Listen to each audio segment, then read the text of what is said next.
Oi pessoal, espero que siga todo mundo bem. Hoje eu vou falar ainda sobre Kelsen, sobre Hart, mas focando na discussão sobre interpretação jurídica e, enfim, sobre como esses dois autores que são considerados positivistas, né, se colocam em relação ao tema da interpretação.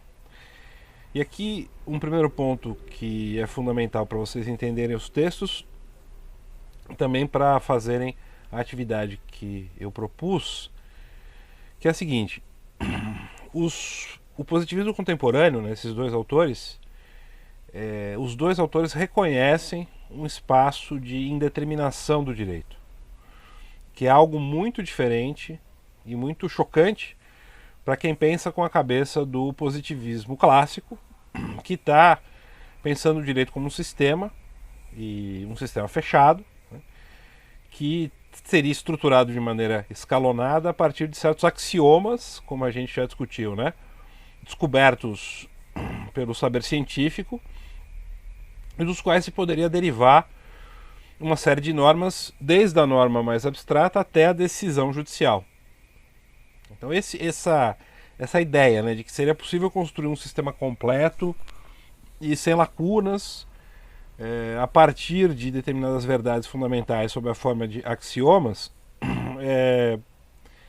digamos, não é atuante, ou não está presente nem no pensamento do Kelsen, nem no pensamento do Hart, e isso costuma gerar uma primeira perplexidade nos alunos e alunas quando leem esses autores, né? Porque vão dizer: pô, professor, mas eles não são positivistas, né? Não são autores positivistas.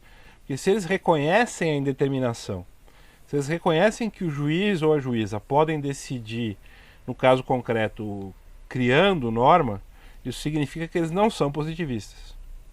Justamente essa é a transformação que acontece na passagem ali do século XIX para o XX no pensamento positivista, né? E aí a ideia de positivismo não está ligada necessariamente à ideia de sistema, à ideia de código, à ideia de sistema fechado, mas está ligada à ideia que a gente discutiu já nesse curso, a ideia de pôr o direito a partir de uma autoridade, né? O direito é posto a partir de uma autoridade, de um ato de vontade de uma certa autoridade, que vai seguir uma certa racionalidade. Mas o direito não nasce nem da natureza, nem da vontade de Deus, enfim, e nem do mundo das coisas, né? Nem, enfim, de uma investigação necessariamente sobre a natureza das coisas, né? O direito é posto, e daí a ideia de positivismo, né? Os positivistas clássicos eram positivistas porque achavam que o direito era posto, ele não vinha da natureza, ele não vinha da vontade de Deus, ele vinha da vontade humana. Mas a partir de uma investigação científica da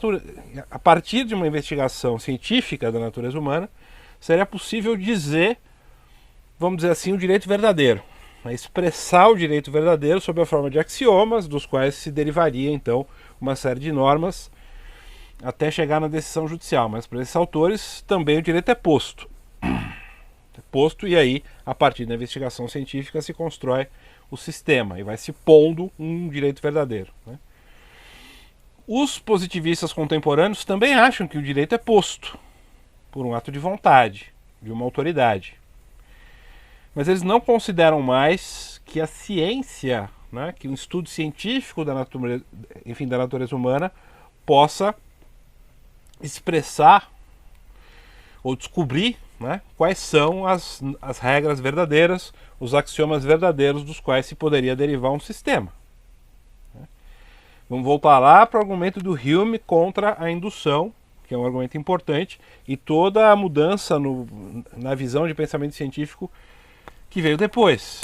A gente tem aqui, então, autores positivistas que não incorporam a ideia de sistema, que não pensam que o direito possa ser reduzido a essa verdade, né, evidente que estariam nesses axiomas. É claro que isso gera uma série de mudanças e uma série de problemas, né? Para começar, uma questão central, né, passa a receber uma outra formulação, que é a questão da segurança jurídica. Quando eu penso nos termos do positivismo clássico, né, em que eu tenho normas supostamente verdadeiras e um código como sistema fechado, eu tenho um alto grau de segurança jurídica, né, porque as normas estão ali já expressas na sua verdade, um sistema fechado, e o máximo que eu vou fazer é adaptar a norma no caso concreto, mas sem criar direito, né? Essa era a ideologia, pelo menos da época, sem criar direito. Simplesmente fazendo adaptações de extensão de sentido, eventualmente, para ajeitar um pouquinho o sistema, né? Sem criar direito novo. Quando o positivismo contemporâneo começa a dizer que o direito é indeterminado e que o juiz, portanto, né, tem um espaço... Bom, primeiro, o direito é mutável, né? O direito é formal, é mutável. Então, o que é norma hoje, não, um determinado conteúdo, né, que é regulado hoje pode não ser regulado amanhã. O que é crime hoje pode não ser crime amanhã. No pensamento positivista clássico, a pretensão é que isso não ocorresse. É que, por exemplo, a gente achasse quais são os fatos que são geradores de crime. Sociologicamente se poderia encontrar isso, cientificamente se poderia encontrar isso, e a partir desse estudo sociológico científico se iriam criar os crimes adequados para lidar com aquela sociedade. Então a criação do crime não era um ato de vontade da autoridade ou do povo reunido numa democracia. A criação de um crime deveria estar baseada num estudo sociológico, científico, positivista, aí no sentido das ciências sociais, da realidade, para, digamos, se saber o que deveria ser punido e o que não deveria ser punido, né? Claro que o pressuposto aí é que isso não dependeria de um juízo de valor, né? Isso não dependeria de um juízo de valor, seria um juízo científico, o que é complicado, né? Para uma série de crimes, saber se, enfim, né, o que é crime e não é crime não é exatamente um raciocínio científico, é um juízo de valor, né? Na visão do positivismo contemporâneo, como a gente já viu, o direito é formal, né? Então o seu conteúdo é variável, o que não varia é a forma de criar as normas jurídicas que precisam ser postas por uma autoridade. Aí o Hart tem uma visão disso, o Dworkin tem, aliás, o Kelsen tem uma outra visão, né? A gente já discutiu nas aulas passadas, a ideia de norma fundamental, enfim, a ideia de norma de competência, né, e como eles pensam, né, enfim, os dois, o direito como uma estrutura formal. Então esse é o primeiro ponto importante. E aí isso significa então que interpretar o direito e resolver o caso concreto vai ter uma outra feição para esses autores positivistas, né, tanto para o Kelsen quanto para o Hart. Interpretar as normas e resolver os casos concretos vai ter uma outra configuração. Na visão do positivismo clássico, se chegou inclusive a afirmar que o juiz deveria ser proibido de interpretar as normas, porque afinal as normas eram expressão da verdade, né, científica descoberta pelo estudo sistemático da natureza, e também eram expressão da vontade do povo reunido no parlamento, né? O juiz deveria então ser proibido de interpretar as normas jurídicas. Se chegou a propor isso. Nunca deu certo, mas se chegou a propor. Na ideologia, digamos, ou no modo de pensar, né? Ideologia no sentido de visão de mundo, né? Na visão de mundo do positivismo contemporâneo, esse espaço de indeterminação existe. E vocês vão lendo os textos da teoria pura sobre interpretação e o capítulo sobre ceticismo em relação às regras, né, no conceito de direito, que os dois autores admitem, né, que o Kelsen diz a interpretação jurídica é um ato de conhecimento, mas também um ato de escolha do juiz. Ele tem um aspecto de escolha, que é uma escolha dentro das alternativas possíveis, né, na moldura que ele acha que é possível traçar, né, de todas as normas jurídicas. Mas tem um ato de escolha. O Hart vai dizer uma coisa diferente, mas com semelhanças, quando ele fala da zona de penumbra, né? Diz que existem casos fáceis e casos difíceis. Os casos fáceis são aqueles que a comunidade dos intérpretes entende como fáceis e, portanto, existe um consenso entre os juristas de como esse caso deva ser resolvido, né? Mas nos casos difíceis, Hart vai admitir que o juiz cria direito discricionariamente, no sentido forte de discricionariedade, né? Uma decisão num vazio jurídico. É claro que para ele isso é excepcional, acontece de vez em quando, acontece eventualmente, isso ele fala claramente, vocês vão ler no texto, mas existe a admissão dessa possibilidade. Isso gera uma perplexidade, né? Gera uma perplexidade tanto em quem está estudando, quanto na discussão jurídica contemporânea, né? Que nós já estamos no momento contemporâneo. Esses são autores, apesar de terem escrito no começo do século XX, mas o debate que eles colocaram continua válido e nós continuamos escrevendo sobre isso. Então, essas afirmações geram muita perplexidade e a partir disso, a partir do que eu disse agora, vocês começam a ter condições de entender as críticas que o Dworkin vai fazer ao Hart, né? Que isso vai ser objeto da nossa próxima aula. E por que ele colocou o nome do livro dele, né, levando os direitos a sério? Né, levando os direitos a sério. Porque, veja, se eu admito que o juiz cria direito, né, se ele pode criar direito, se ao decidir ele escolhe uma possibilidade de interpretação que seja, ou no caso do Hart, que é mais forte a afirmação, né, que ele pode aplicar inclusive uma norma extrajurídica e criar direito no caso concreto, como é que eu vou levar os direitos a sério, né? Quem diz se eu tenho direito ou não é o juiz, afinal? Eu dependo da vontade do juiz para saber se eu tenho ou não direito. Isso gera uma sensação, né?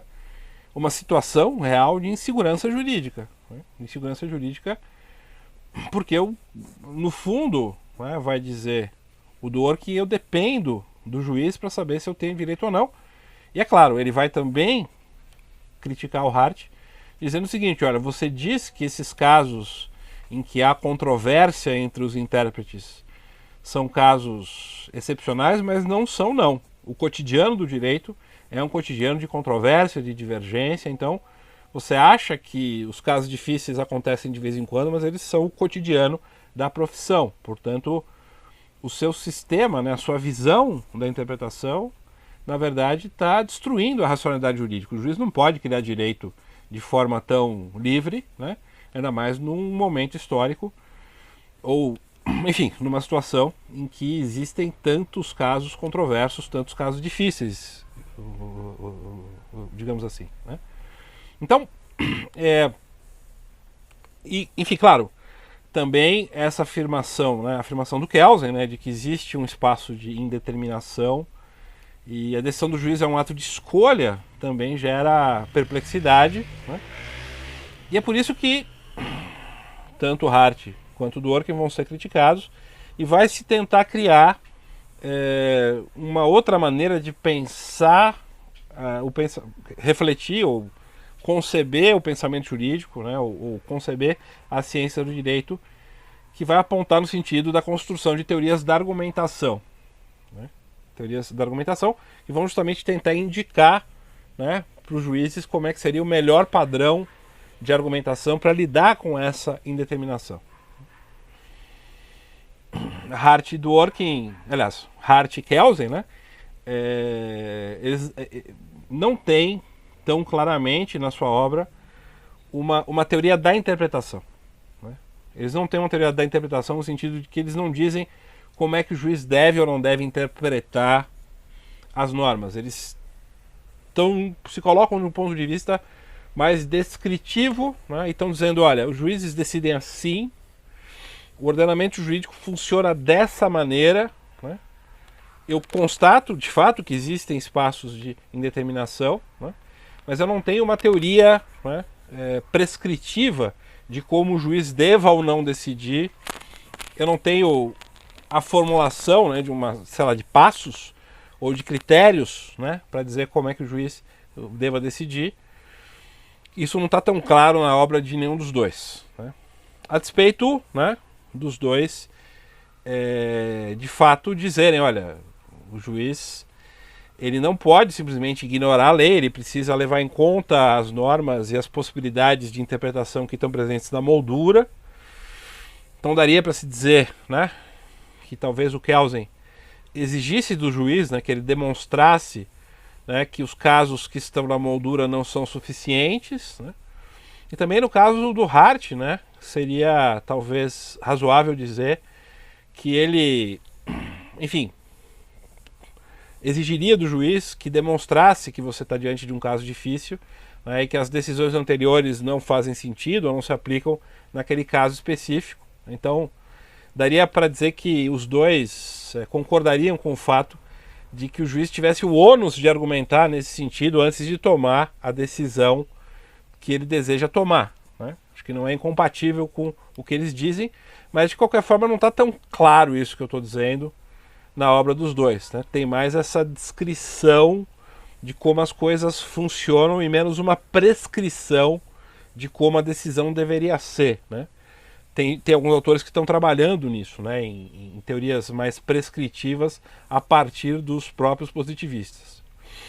Mas, de qualquer maneira, o que veio depois e que é bastante discutido ainda, quer dizer, Dworkin, Vivek, enfim, outros autores que a gente não vai estudar nesse curso especificamente. Quem fizer hermenêutica jurídica comigo, né, vai ver esses autores em outro semestre, né. A gente tem, nas teorias da argumentação, uma tentativa então de criar teorias prescritivas da argumentação e uma outra visão, né, da ciência do direito que inclua esse problema da interpretação como um elemento importante da reflexão jurídica, né? Ou como, né, esse como preencher o espaço de indeterminação como um elemento importante do pensamento jurídico.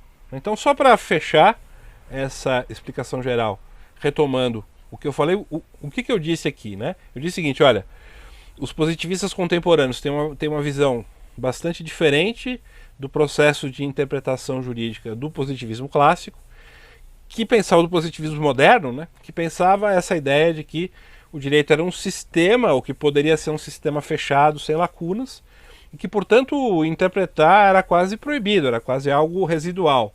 Que o juiz deveria simplesmente aplicar a norma ao caso concreto, de maneira relativamente mecânica, né? Eventualmente adaptando, né, a norma ao caso concreto. Agora não. Agora a gente tem uma visão de interpretação, né, que admite a indeterminação. E por que dá para continuar dizendo que eu tenho autores positivistas, né? Porque, como os positivistas modernos, esses autores também acreditam que o direito é posto por uma autoridade. Ele não nasce de Deus, ele não nasce, né, das coisas, ele nasce de uma posição, né, de um ato de pôr que vem de uma autoridade. A diferença é que, para os positivistas clássicos, esse ato de pôr o direito está relacionado a um pensamento supostamente científico que acharia a verdade das coisas, né? Acharia a verdade de como a ação humana deveria se dar. E aí, a partir de certos axiomas, né, sobre o comportamento humano, eu poderia deduzir todo um sistema de regras, desde a norma mais abstrata até o caso concreto. Esse pensamento cai por terra, né? Então, a gente tem, na verdade, dois autores que admitem a indeterminação e que se colocam em relação à interpretação, esse é um ponto importante, menos como alguém que vai prescrever como a interpretação deve ser, e mais como alguém que vai tentar descrever, né? Daí a concepção de ciência deles é muito mais ligada a uma visão descritiva, né? E, enfim, de como funciona o direito, né? Eles não acreditam que seria possível, né, estabelecer critérios científicos para dizer como a decisão deve ser.